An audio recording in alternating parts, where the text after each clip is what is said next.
Okay, so picking up where we left off, we were looking at movements. So we look here at the movement of hip adduction or movement of the femur medially towards the midline. So you can see in the picture illustration that particular movement. You can see the muscles up there. So again, here we're just making the simple connection of where the muscles are located in regards to their action. So again, think for a minute where these muscles, if you have hip adduction, or the femur moving towards the midline, where would these muscles be located?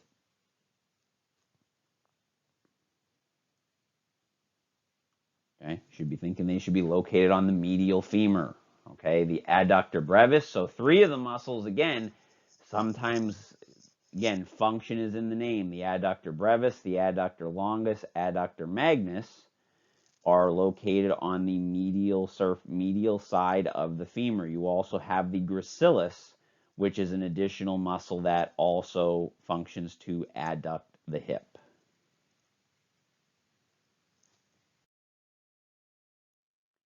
Okay, now we look at the movement of abduction, okay, or movement away from the midline. So again, here you see an actual picture of the movement up top. You can see the hip being directing the femur away from the midline. Again, where would these muscles be located that would provide for hip abduction? They would be located on the lateral femur. So you have the glute medius, the glute minimus, and the TFL, the tensor fasciae lata. So if you look on the picture here, okay, so all these muscles up here, this is the glute max, okay, so don't confuse that with the other muscles that perform abduction. Here's the glute medius right here, okay, here's the glute medius, there's the tensor fasciae lata. You can't see the glute minimus because it's deep to the glute medius, okay, so it's deep to this muscle. So we'd have to cut the glute medius away in order for you to see the gluteus minimus, but that muscle will also perform hip abduction.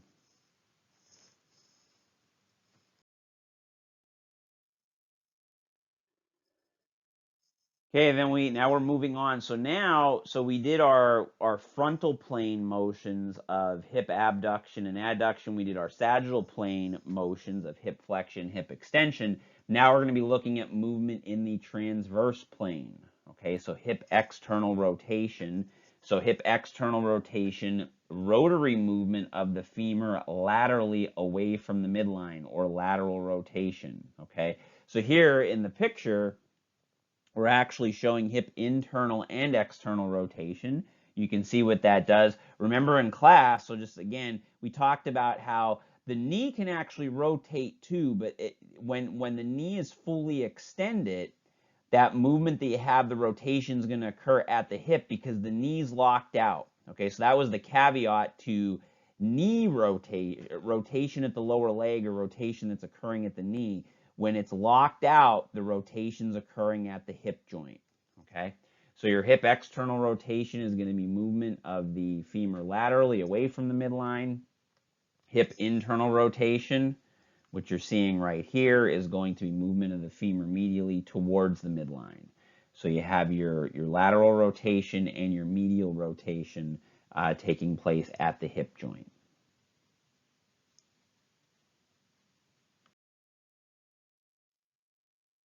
Okay, so now getting into the specific muscles, as we look here now at the iliopsoas muscle, the function of the iliopsoas, which is actually two different muscles, as you can see on the illustration, is flexion and external rotation of the hip joint. So again, you can see from the anterior, it's in the anterior perspective of the femur and hip joint, so it's going to do flexion. It will also do, if you kind of look at the line of pull, you have to kind of see the way the muscle fibers come up and going from origin of both, because remember you have two muscles. You have the origin of the psoas muscle, which you can see on the other side. It's showing you the origin and insertions, so take some time to look at that. And you have the iliacus muscle.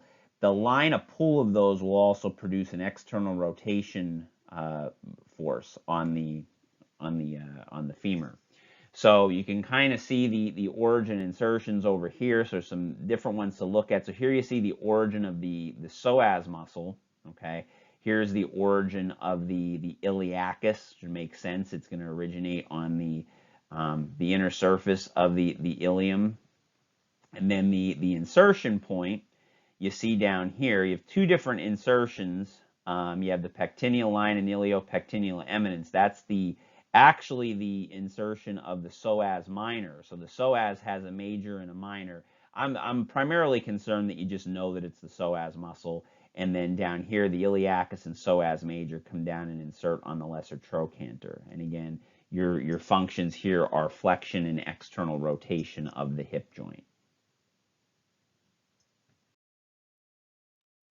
Okay, the rectus femoris. So the rectus femoris muscle is going to be a two-joint muscle. So you're actually going to have it incurring action at two different joints.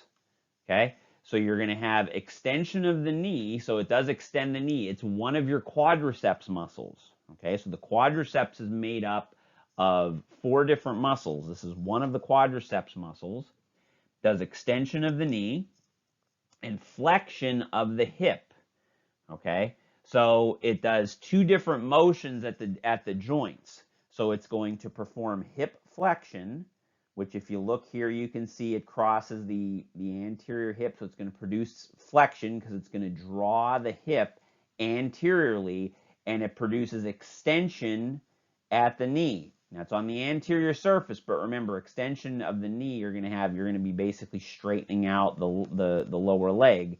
So it's going to produce that extension movement. And you can see the origin insertion. There's 2 different origin points of the rectus femoris, and then it's going to come down and insert on both the superior aspect of the patella and continue through that to the tibial tuberosity.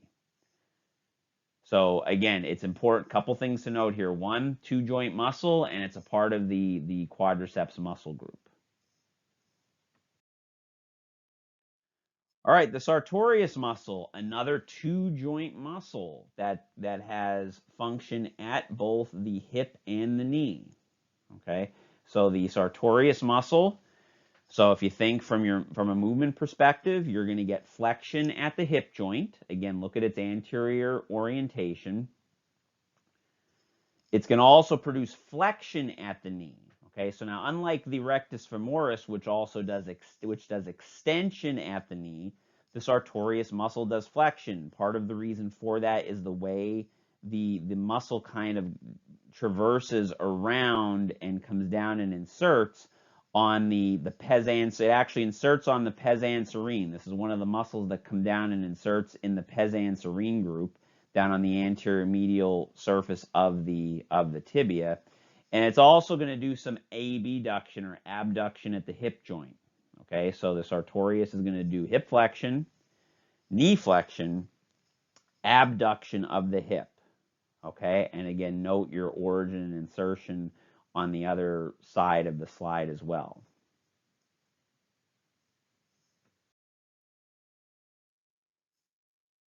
Okay, now looking at the pectineus muscle. So back to a single joint muscle. It doesn't cross, it only crosses one joint. So from a function perspective or movement perspective, the pectineus, what does it do? It performs flexion at the hip. It performs adduction of the hip, so it does work as an adductor as well. And it's also going to produce some external rotation. Okay, so those are the functions of the pectineus muscle. Again, you can look at the pectineus here and its general orientation. It's a very small muscle. And you can see the specific origin insertion over on this side. So much like our other slides, you can kind of pick that out.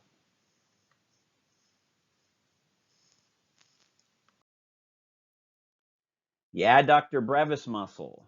Okay, so right away, right in the name, you have what it does. It's going to produce adduction of the hip. Okay, of all the muscles actually with the name adductor in them, it's the smallest of them, hence the name adductor brevis. Okay, so you can see up here in the inferior ramus, just below the origin of the longus muscle, which we'll be seeing in the upcoming slides. And here you have its attachment. So primarily it does do adduction. That's our primary concern. There is a slight external rotation, which it can do as well, but adduction is going to be its primary movement.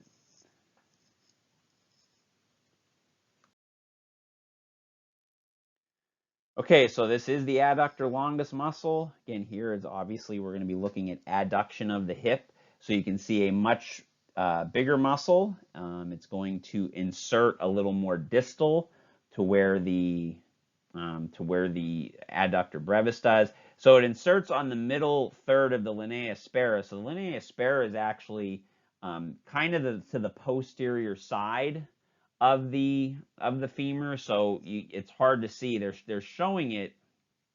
They're showing it right here, but it actually kind of wraps around to the posterior side a little bit, as you could kind of see on the model itself. They're showing it here kind of through a dotted line, which is kind of demonstrated. So it's not the linea aspera. So don't be confused by this. I know here you're sitting there saying, well, geez, well, there's the patella, and we could obviously tell this is the anterior side, but they're denoting this posteriorly. So that's important to kind of note when you're looking at this side.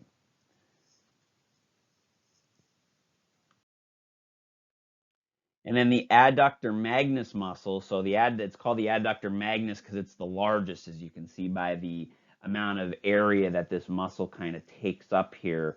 So the primary function here is going to be adduction of the hip. And you can see the large. So here you can actually see the linea aspera. So if you go back to the previous slide, again, as I said, it shows the dotted line. So here it's a solid line, if you notice, because this is actually where it's at. We're looking at the posterior side of the hip and knee joint. So that's so this is the linea aspera right here. You know, going back to that previous slide, they just showed a little dotted area on the anterior surface because they're showing you generally where it is. So you can see the adductor magnus goes along the whole length. So look at the muscle over here. It goes along the whole length of the linea aspera down to the intercondylar ridge and the adductor tubercle. So here's the adductor tubercle down in here. Again, that's an important anatomical landmark. And your primary function is going to be adduction with some minor contributions to external rotation at the hip.